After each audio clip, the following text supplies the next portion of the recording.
사는 것을 믿사옵나이다. 아멘. 오늘 이 시간 함께 은혜 나눌 하나님의 말씀은 시편 15편 1절부터 5절까지의 말씀입니다.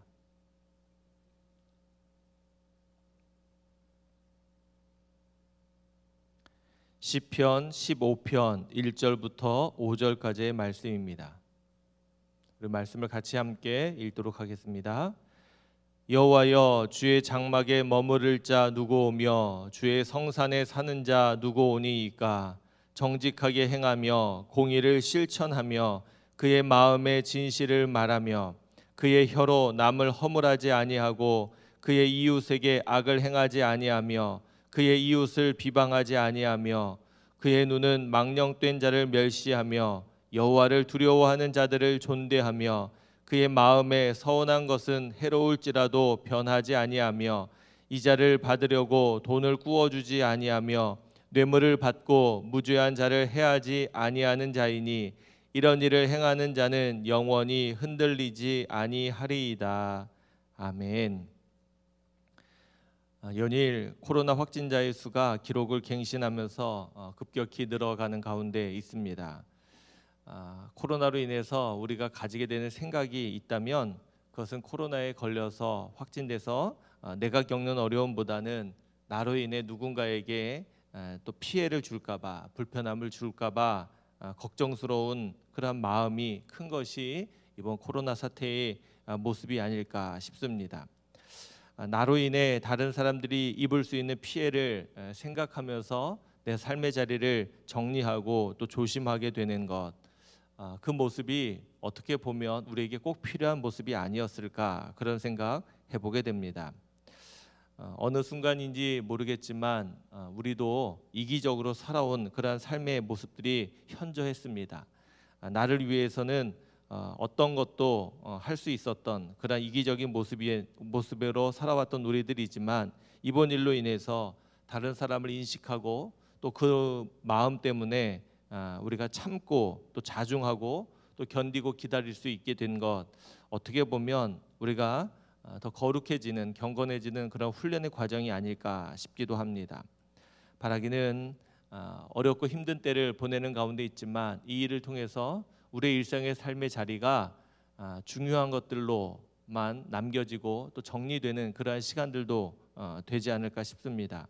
아무튼 힘들고 어려운 때지만 그때를 은혜로운 마음으로 또 우리에게 유익한 그런 부분들을 생각하면서 보내실 수 있기를 바랍니다. 이런 가운데 우리 오늘 제32회 도쿄올림픽이 개막을 하게 됩니다.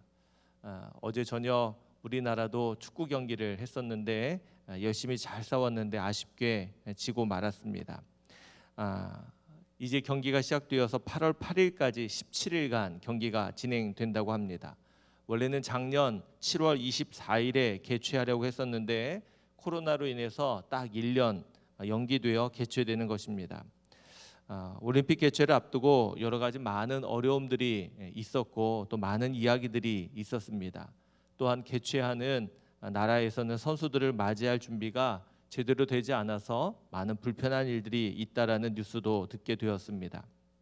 아무튼 경기가 이제 시작하게 될 것이고 또 출전한 사람들 또 그들을 돕는 사람들이 이제 참석하게 될 터인데 바라기는 모든 선수들이 안전하게 경기할 수 있기를 위해서 기도해 주시기를 부탁을 드립니다. 그분들에게 있어서는 이 올림픽이라는 이 경기가 평생에 한 번 출전할까 말까 하는 의미 있고 가치 있는 그런 순간이고 기회일 것입니다.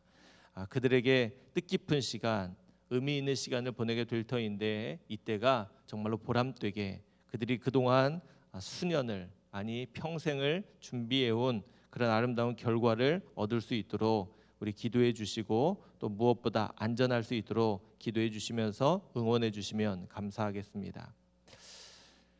그런 가운데 오늘 우리에게 함께 읽게 하신 말씀은 시편 15편입니다. 시편 15편은 우리가 어제 함께 읽은 시편 14편과 대조를 이루는 그런 시편처럼 보여집니다. 시편 14편은 하나님이 없다고 생각하는 어리석은 사람들에 대해서 이야기를 하고 있다면 오늘 시편 15편은 하나님을 신실하게 믿고 의지하는 사람들에 대한 것을 소개하고 있기 때문에 그렇습니다. 시편 15편은 이렇게 시작합니다. 1절입니다.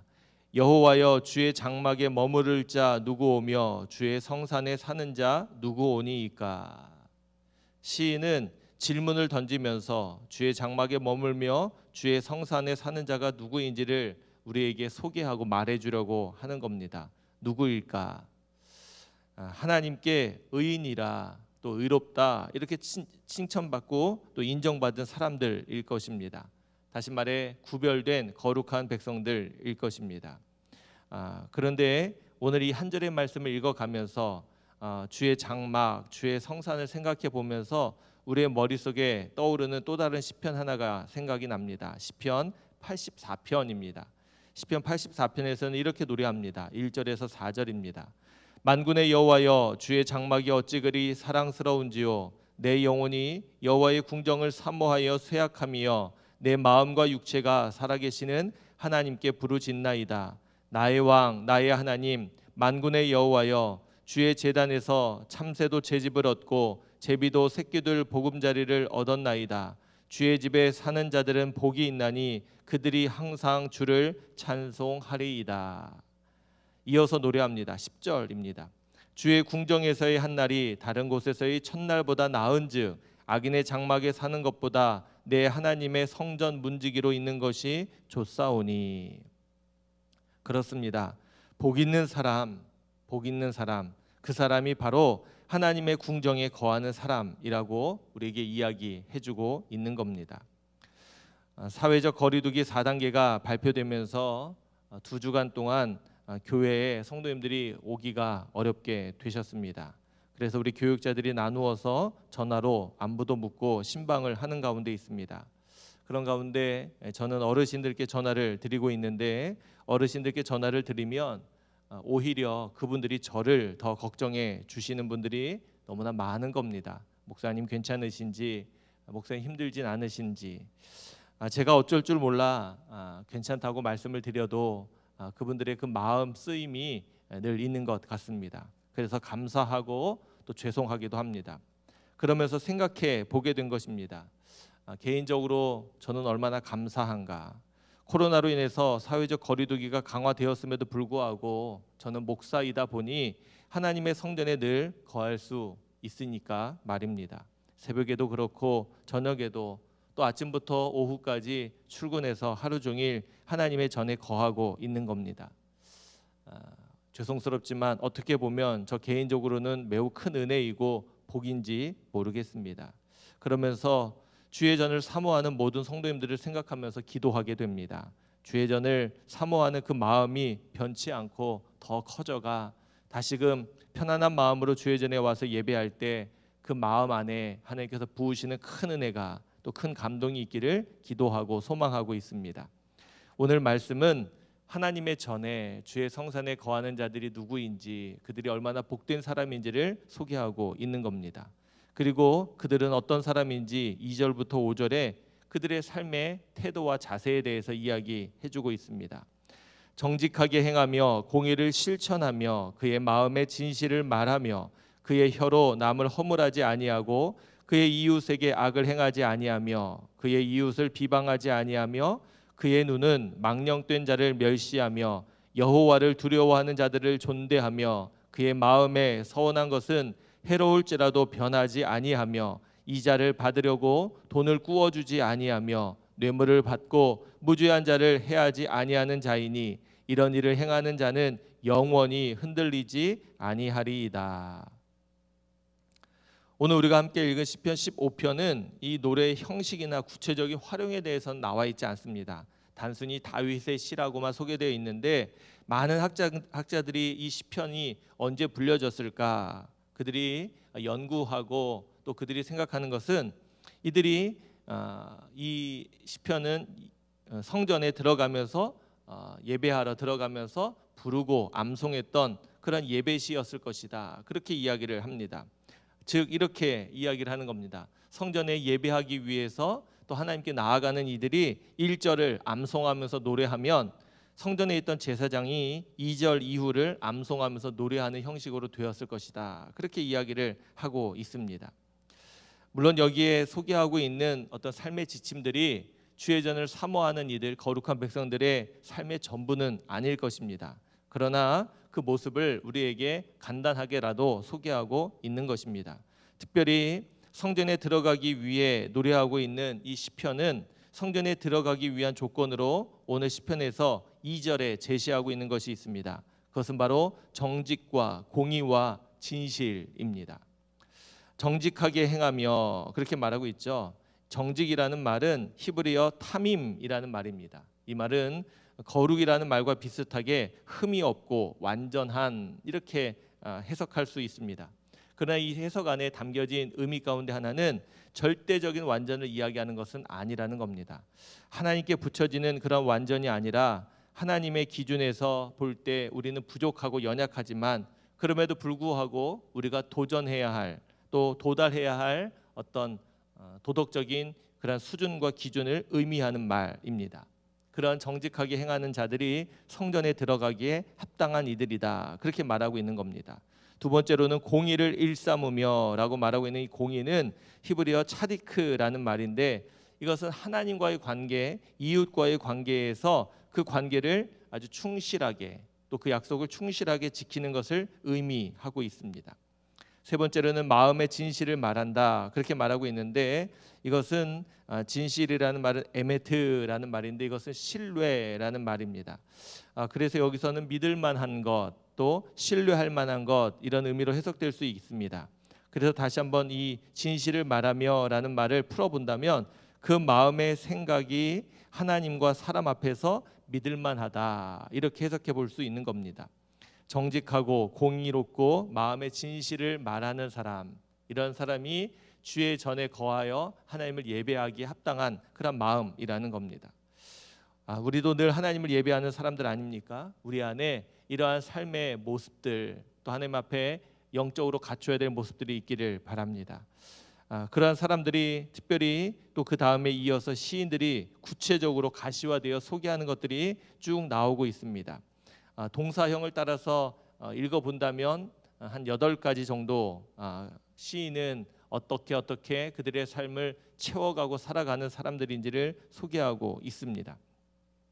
그런데 오늘 이 새벽에는 그 말씀을 묵상하면서 구체적인 행실 하나하나를 따라하고 본받아 살아가는 것이 아니라 그 말씀 맨 마지막에 그들이 어떠한 사람인지를 한마디로 표현하고 있는 그 표현을 묵상하면 좋을 것 같습니다. 5절 마지막 부분에 이렇게 표현되어 있습니다. 이런 일을 행하는 자는 영원히 흔들리지 아니하리이다. 다시 말하면 오늘 시인은 주의 전에 거할 자, 하나님의 성산에 거할 자가 누구인지, 다시 말하면 이 거룩한 처소에 들어가고 거기서 예배해야 되는 사람이 누구인지를 소개하고 있는 겁니다. 그러면서 그 사람들이 갖추어야 될 영적인 덕목을 이야기하기도 하고, 또 그들이 삶의 자리에서 거룩하게 지켜야 될 삶의 지침들을 소개하고 있습니다. 그런 일, 다시 말하면 그렇게 거룩하게 살려고 삶의 지침을 지키는 사람들은 영원히 흔들리지 아니한다, 그렇게 말하고 있습니다. 영원히 흔들리지 아니한다. 어떻게 보면 변하지 않고 영원히 흔들리지 않는 것은 쉬워 보일지도 모르겠습니다. 그러나 깊이 묵상하고 또 우리들의 삶을 돌아보면서 점검해 본다면 이것만큼 힘들고 어려운 것이 또한 없는 것 같습니다. 우리 인류가 종교를 가지게 되면서 우리가 신앙의 대상으로 삼았던 많은 것들의 특징이 여러 가지가 있겠는데, 그 중에 가장 중요한 것이 있다면 바로 영원성입니다. 그리고 그 영원성 안에서는 우리가 생각해 볼 것이 바로 변하지 않는 것, 흔들리지 않는 것이 포함되어 있는 겁니다. 그래서 과거 사람들은 바위라든지 나무라든지 한 곳에서 변함이 없이 지켜내고 있는 것들을 숭배하곤 했던 겁니다. 산도 그렇고 해와 달, 별들도 그런 겁니다. 영원할 것 같고 변하지 않을 것 같고 흔들리지 않을 것 같은 그러한 것들을 믿었던 것이죠. 결국 그런 것들은 어떤 것들입니까? 변하고 무너지고 깨어지는 것들 아니겠습니까? 하나님께서 그 모든 것들을 하나님의 손으로 친히 만드신 피조물들입니다. 다시 말해 영원하지 않다라는 것이죠. 그런데 사람들은 그것이 영원할 것처럼 믿고 살아가고 있는 겁니다. 그게 바로 우상입니다. 우리는 우리의 신앙의 대상이 분명해야 합니다. 정말로 영원히 변하지 않는, 흔들리지 않는 하나님을 바라보며 살아가는 겁니다. 연약한 우리지만 하나님을 향한 우리의 믿음과 마음이 변하지 않고 영원히 흔들리지 않아야 합니다. 하나님 안에서 구원받은 우리들, 하나님의 은혜를 얻은 우리는 결코 흔들리지도 않고 변하지도 않아야 할 것입니다. 이 귀한 믿음을 결단하고 또 다짐하는 이 귀한 새벽의 시간이 되시기를 주님의 이름으로 간절히 부탁을 드립니다. 삶은 늘 요동칩니다. 그리고 사탄은 우리를 계속해서 공격해서 우리를 흔들 것입니다. 하나님을 향한 시선을 흔들 것이고, 하나님을 향한 우리의 마음을 흔들 것이고, 또 하나님을 예배하기 위하여 나아가는 우리의 거룩한 모습을 흔들 것입니다. 그 어떠한 흔들림, 또 그런 유혹 앞에 흔들리지 말고 굳건히 서서 우리가 마땅히 가야 될 그 길을 걸어가고, 또 마땅히 향해야 할 그 마음을 잃어버리지 않고 살아가는 우리 모두가 될 수 있기를 주님의 이름으로 축원합니다. 말씀을 마치면서 우리가 너무나 잘 알고 있는 다윗의 또 다른 시편 하나를 소개하려고 합니다. 시편 62편입니다. 1절 2절입니다. 나의 영혼이 잠잠히 하나님만 바라미어 나의 구원이 그에게서 나오는도다. 오직 그만이 나의 반석이시오 나의 구원이시오 나의 요새이시니 내가 크게 흔들리지 아니하리로다. 5절부터 6절입니다. 나의 영혼아 잠잠히 하나님만 바라라. 물은 나의 소망이 그로부터 나오는도다. 오직 그만이 나의 반석이시오 나의 구원이시오 나의 요새이시니 내가 흔들리지 아니하리로다. 이 귀한 고백 하나님 앞에 온전히 올려드리면서 기도하시는 귀한 새벽의 시간이 되시기를 주님의 이름으로 축원합니다. 기도하겠습니다. 하나님, 오늘도 우리에게 귀한 날을 열어주시고 이 새벽 다시 한번 주를 바라보며 주를 기억하며 함께 기도하는 자리로 나아갈 수 있도록 인도하신 것 감사합니다. 사회적 거리두기에 따라 각자 주어진 삶의 자리에서 함께 기도하고 또 말씀을 나누는 가운데 있지만 그곳에 주의 영으로 임하셔서 한 사람 한 사람 사랑하는 우리 교회 모든 성도들을 붙드시고 지키시고 돌보아 주시기를 간절히 소망합니다. 오늘 함께 읽고 나눈 거룩한 말씀 가운데 우리의 삶을 돌아보며 우리가 하나님을 향하여 어떠한 마음을 품고 또 어떠한 거룩한 모습의 자세로 삶을 살아가고 있는지를 점검해 보기를 간절히 소망합니다. 하나님을 예배하기 합당한 모습으로 또 주의 전에 거하기에 합당한 모습으로 살고 있는지 돌아보게 하시고, 바라기는 우리가 정직하며 또 공의로우며 또 진실한 사람들 되게 해 주옵소서. 또 우리에게 주어진 삶의 자리에서 우리가 이 거룩한 믿음을 지키며 살아가게 될 터인데, 하나님, 사단이 우리를 유혹하고 우리를 흔들고 우리를 시험하고 우리를 넘어뜨리려 합니다. 하나님, 그 어떠한 공격과 시험 앞에서 우리가 결코 넘어지거나 흔들리지 않도록 하나님 우리를 지켜 주옵소서. 하나님을 노래했던 다윗처럼 우리도 담대히 우리가 하나님 앞에 흔들리지 않고 영원히 흔들리지 않는 자로 살아간다고 고백하고 결단하고 다짐하는 귀한 시간이 되게 해 주옵소서. 이 새벽 다시 한번 흩어진 우리의 마음을 모아 주께로 그 마음을 향하길 원합니다. 우리의 시선을 주께로 고정하게 하시고 오늘도 주어진 우리의 삶의 자리에서 하나님을 향하여 굳건히 걸어가는 영원히 흔들리지 않는 귀한 삶 살아가는 우리 모두가 되게 해 주옵소서. 하나님, 코로나로 인해 힘들고 어려움 가운데 있고 또한 폭염으로 인해 우리의 삶의 자리가 지치고 피곤합니다. 하나님, 이러한 때에 흩어져 하나님 삶의 자리를 열심히 살아가고 있는 우리 교회 모든 성도들의 삶을 지켜주시고 한 사람 한 사람 은혜로 붙드시며 하나님, 저들이 주 앞에 간절히 기도하는 기도 가운데 신실하게 응답해 주시고 삶의 자리에 필요한 모든 것들을 주께서 공급하시고 채워주셔서 오직 주의 은혜로만 살아가는 우리의 삶이 되게 해 주옵소서. 하나님께서 우리의 마음을 평안하게 하시고 하나님께서 우리의 마음을 지키심을 믿고 오늘도 그 믿음 가지고 굳건히 살아가는, 그래서 오늘 하루도 하나님과 동행함으로 기쁘고 은혜롭고 행복한 거룩한 한 날이 되게 하여 주옵소서. 이 새벽 우리의 마음을 주께서 친히 온전히 받아주시기를 원하오며 우리를 사랑해 주시는 예수 그리스도의 이름으로 기도하옵나이다. 아멘.